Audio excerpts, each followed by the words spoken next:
Hello everybody, I'm Storm here. Welcome back to the Horse Lord Mega Campaign in Stellaris. In the last episode, looking for a way to increase our production of Unity so that we can get the next Ascension perk faster, so that we can take care of our nanite issue, so they don't have to redesign my Stellar System Craft. I mean, I will if I have to, but I would rather not. So we're going to see what we can do about that.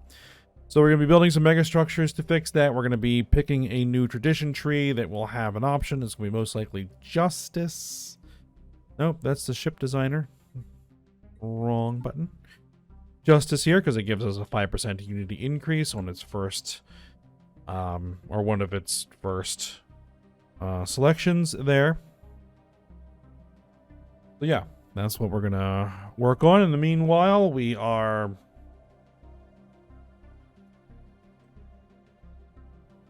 waiting for the archaeological site to get excavated here in the Quadrant system, and we are building megastructures as we have been. So that is what we're going to continue working on. Now, there is one thing I wanted to do, an adjustment I wanted to make, and that is I would like every single ship that I currently have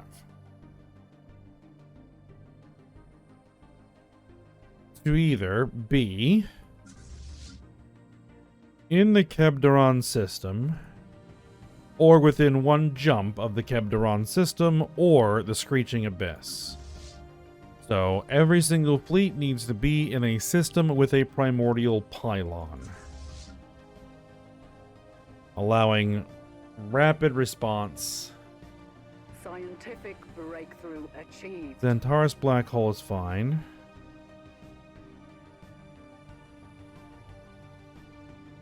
I don't care with the Loyal Brood or Nyx.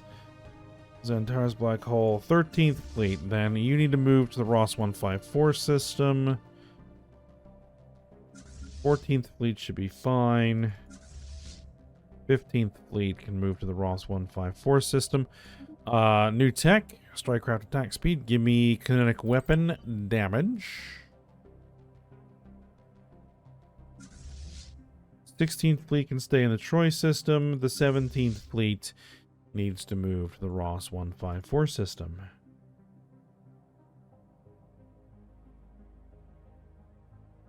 Alright, so that means that every fleet we have can be jumped, hopefully, wherever they need to be, relatively quickly.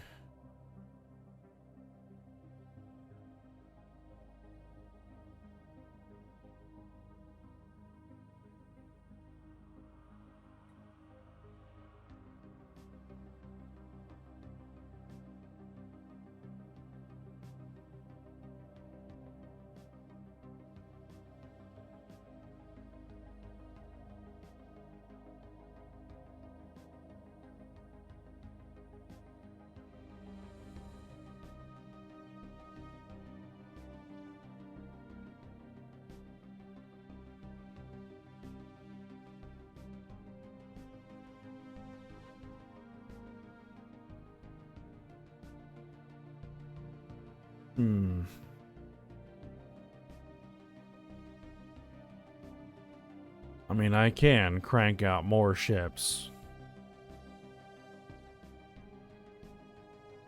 That's not a problem.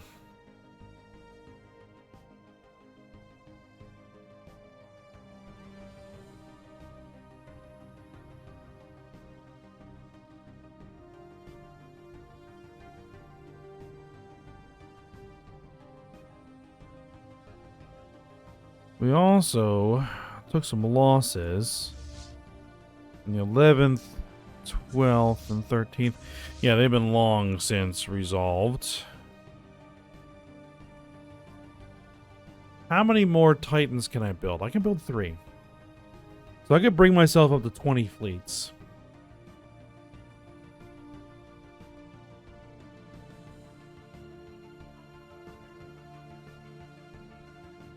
You know what?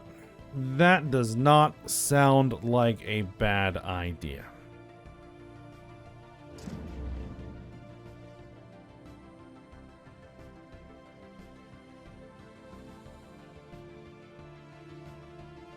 Now, I wish I could kind of save. Scientific breakthrough achieved.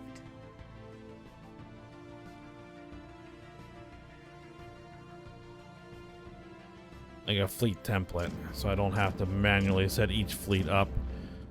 It's alright.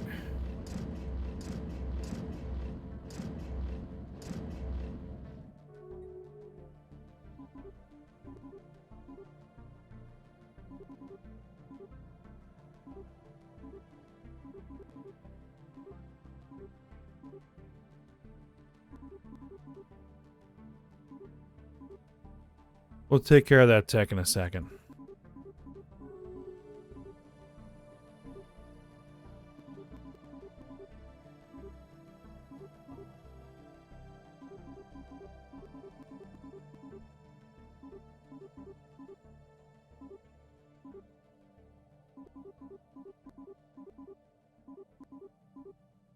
And we have the alloys, we might as well spend them.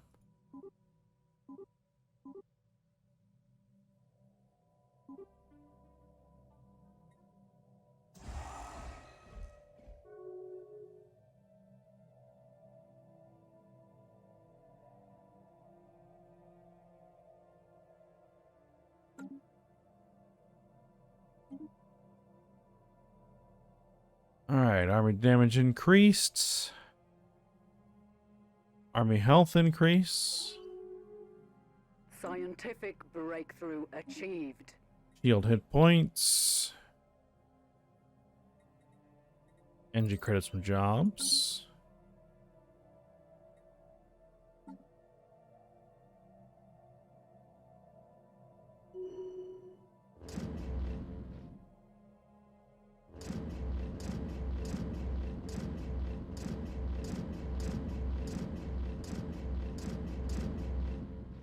Alright, there's the 18th fleet.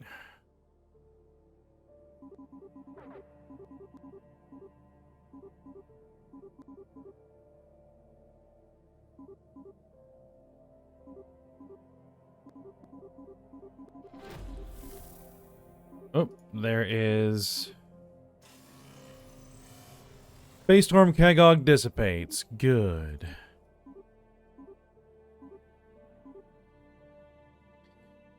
Alright, just a second. I want to get this set up.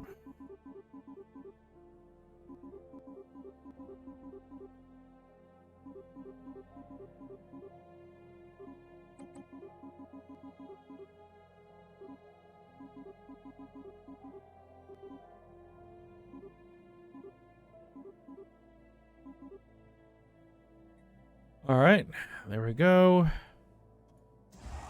Order that in.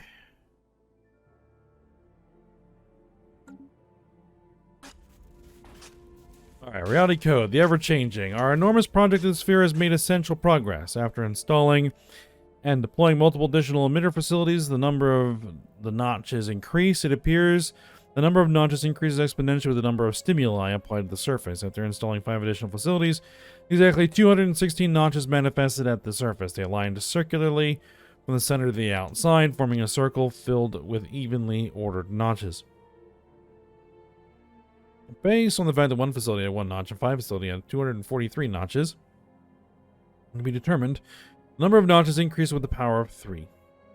The size of the notches themselves did not change. With this rate of increase, it will take 126 facilities in total until the amount of notches in their alignment would cover the whole pole. Building an additional 110 of these expensive facilities would be an economical nightmare. Our scientists are convinced that increase in number until the whole pole is covered would not lead to the manifestation of an entrance. They believe that the amount of signals emitted from the facilities alone is not enough, similar to how the primordial stones do not react simply to the enigmatic pattern code sequence, but only under specific conditions. Besides the quantity, the intensity, frequency, and the amplitude of the transmission is also important. The quantity and quality of the transmission appears to needs to be correct to trigger the manifestation of an entrance. Facilities will now begin to emit the enigmatic pattern code sequence, master code sequence with various intensities and configuration into the sphere to verify this hypothesis. Alright, well, keep on working on it. Alright, where are we actually putting together the 18th Fleet in the Sol system? Move it to the Ross 154 system with everybody else.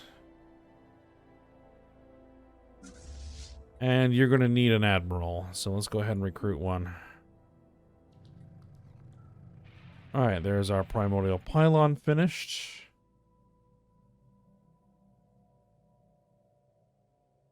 Evasion and sublight speed, and ship hull points and ship weapons damage. You know what? That sounds good to me. Recruit you.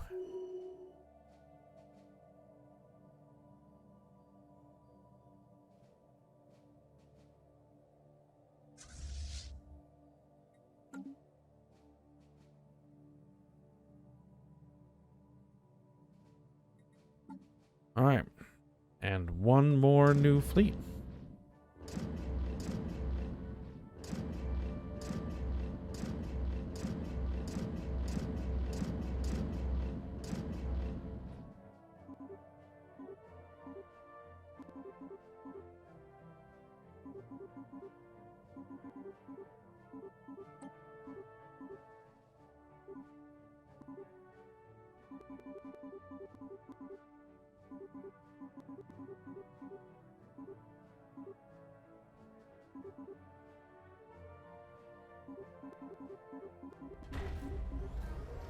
Main databank built. Alright. The main databank has been constructed and is already pumping out a flow of science. However, its abilities are still very restricted, and more layers are required to reach the peak efficiency. We may now begin the construction of the central processor, which will house some of the most powerful computers in the galaxy and use the heat emitted by the main databank. Okay. We'll get there in a second. I'm gonna get you all set up. 69th Fleet. Nice. Let's see. Order everybody in.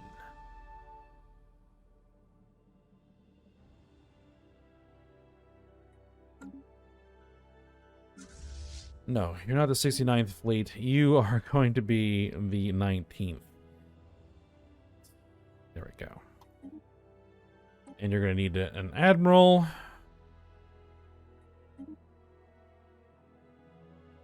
Who do we got? What are our options? Gale speed and unyielding. Another one of those? You know what? That sounds good to me.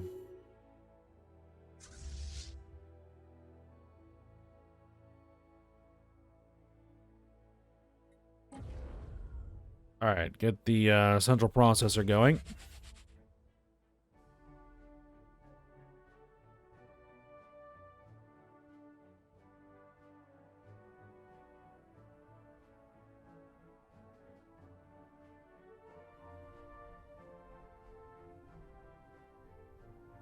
That model seems to be placed incorrectly. Oh well.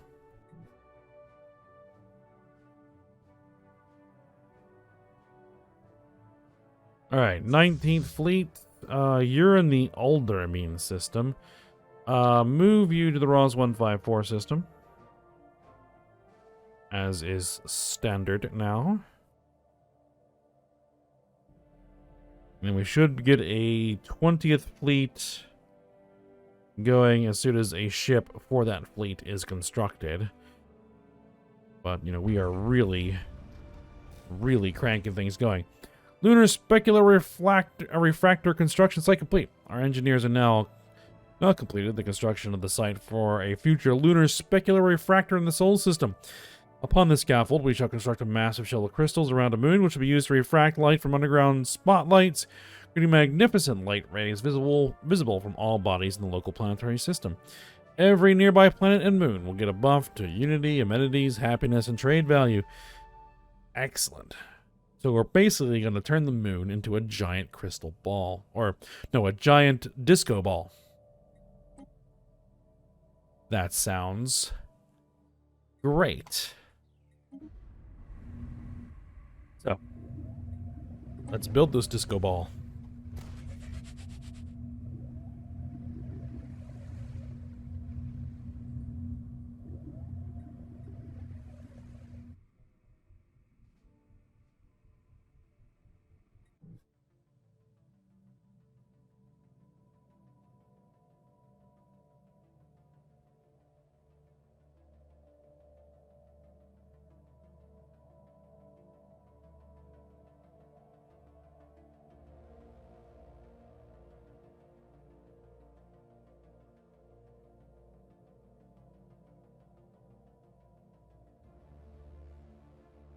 All right, the other projects we have going.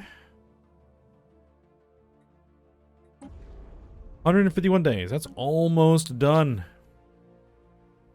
Not sure what it does, but, you know, it's almost done.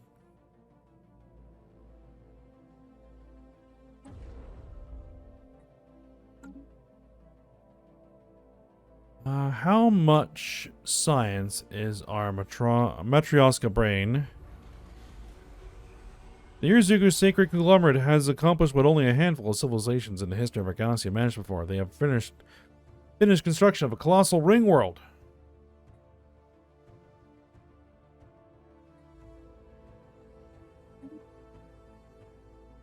I do not see a ring world in the system. I just see one habitable section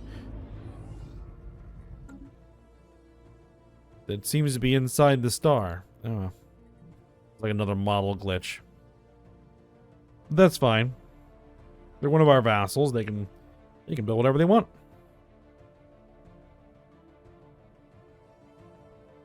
All contributes to the glory of the Empire. The 100 and...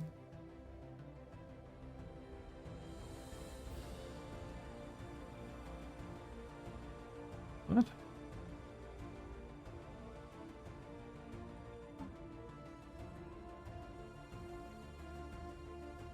You're just a cruiser. Expand the fleet.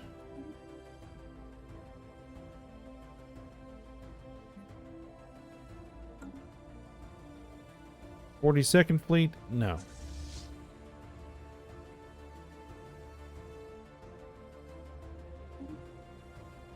You are the 20th Fleet. Scientific breakthrough achieved.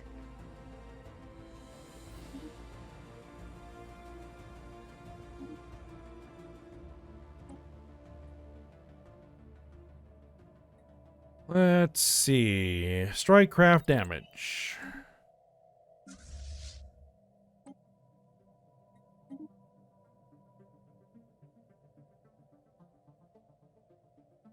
Engineer daily hull regen. Leader experience games. Scout. Cautious. You know, I like you. For logistics and caution. That's fine. The 20th Fleet is already in the Screeching Abyss. Then that's fine.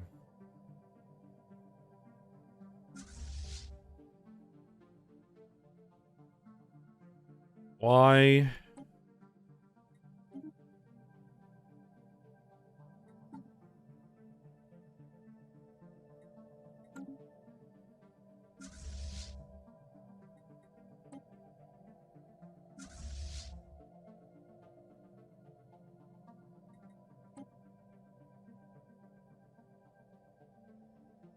I don't know why those ships are not making it where they need to be.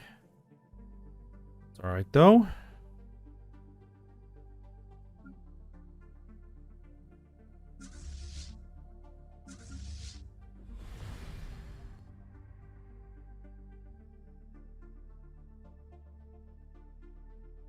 And that will bring us up to 20 Titans. We can build no more Titans, which means that this is probably as many fleets as we're going to ever build.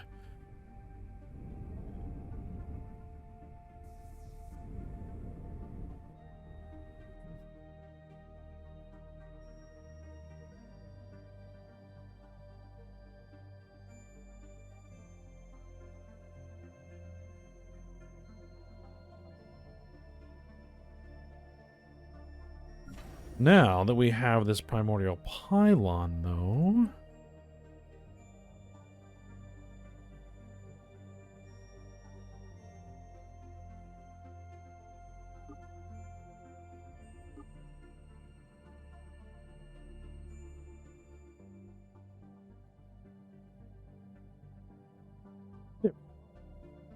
Now you're connected to the trade network.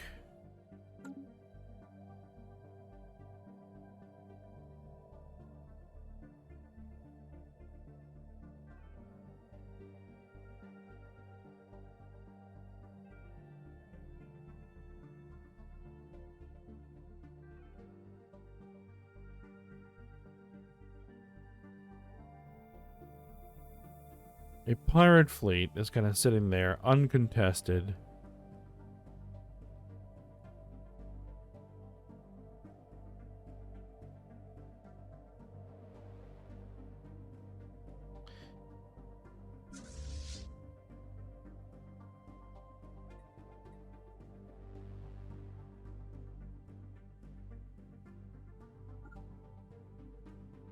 Send in the loyal brood.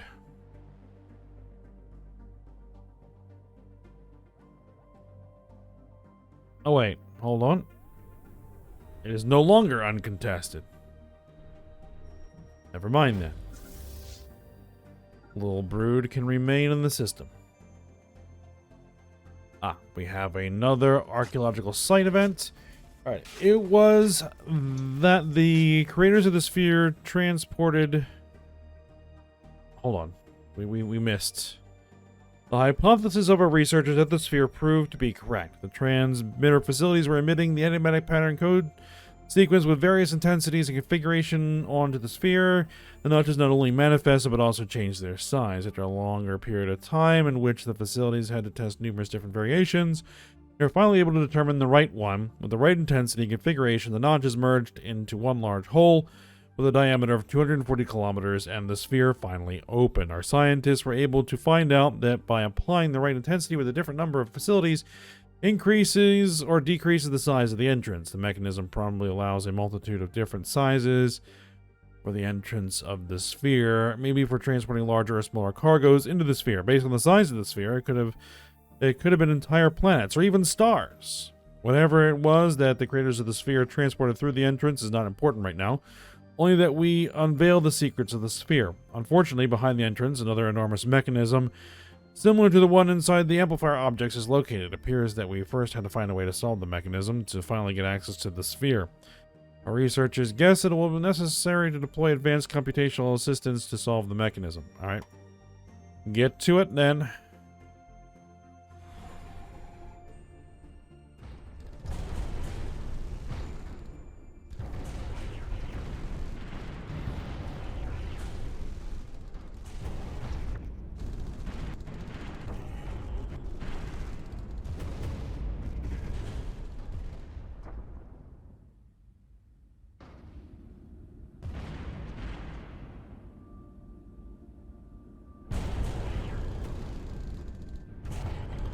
Scientific breakthrough achieved. I think that the Twaxidar are going to be able to deal with this, no problem. Can't you credit some jobs? Let's grab resource storage capacity.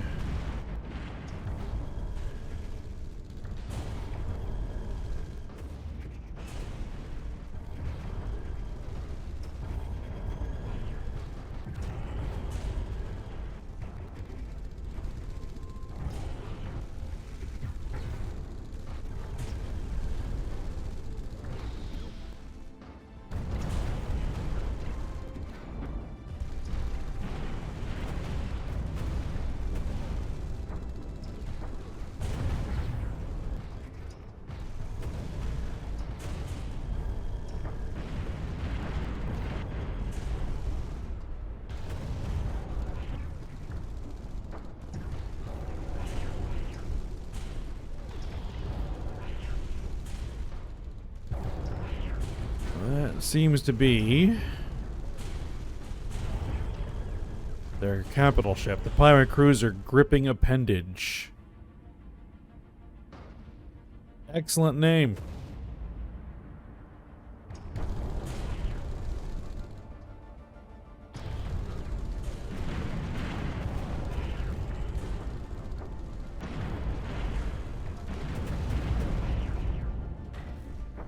Nickel Dyson Beam Stellar Redirector build. Our Nickel Dyson Beam Stellar Redirector has been completed. This absolutely massive construct dwarfs anything ever seen in this galaxy and is capable of redirecting and easily manipulating the star's cataclysmic energy. That's probably not entirely true. We built some pretty seriously large constructs. We still need to construct the focusing arrays in order to fire the Nickel Dyson Beam. Excellent. We'll get to that in a second.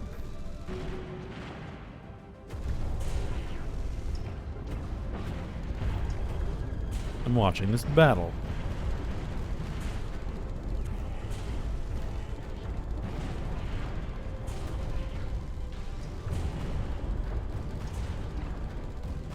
this is going on for a while.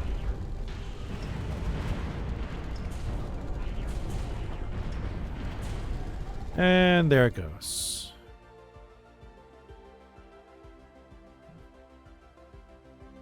All right, so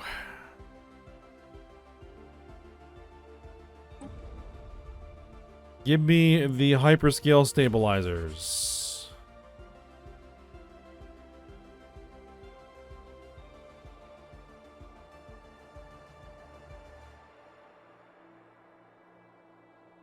Another 1,200 days.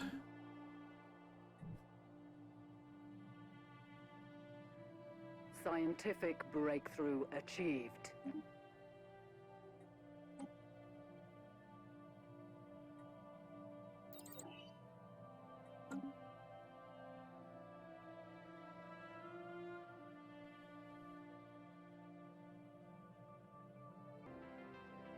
Oh, I nearly forgot. I got a suggestion. Check if I can build something in the Overhaul system. Well, particularly the starbase. Well, the problem is that I need to upgrade it first.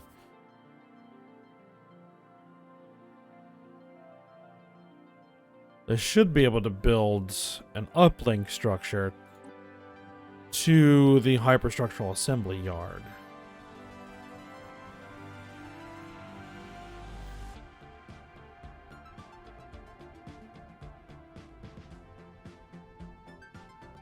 Well, now that most everything is done.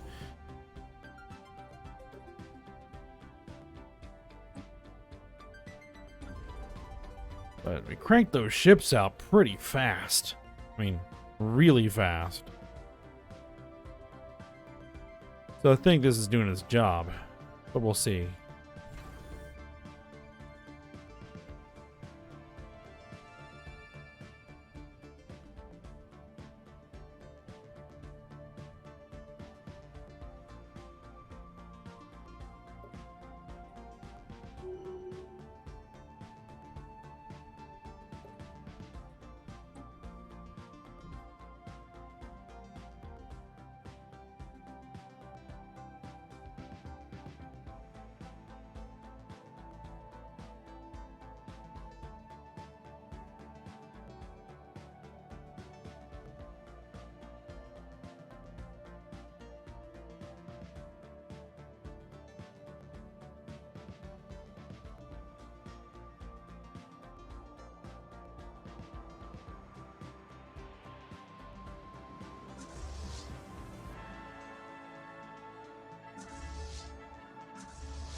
We're 4 months away from being able to choose our next addition tree.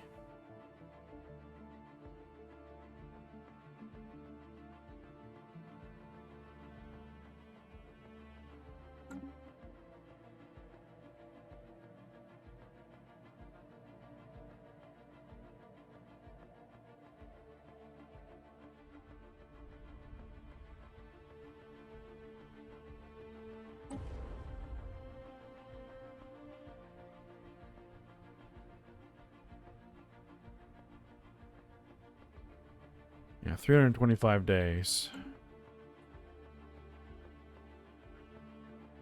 Scientific breakthrough achieved. Alright, there's our strike craft damage. Explosive weapon attack speed, we'll grab that.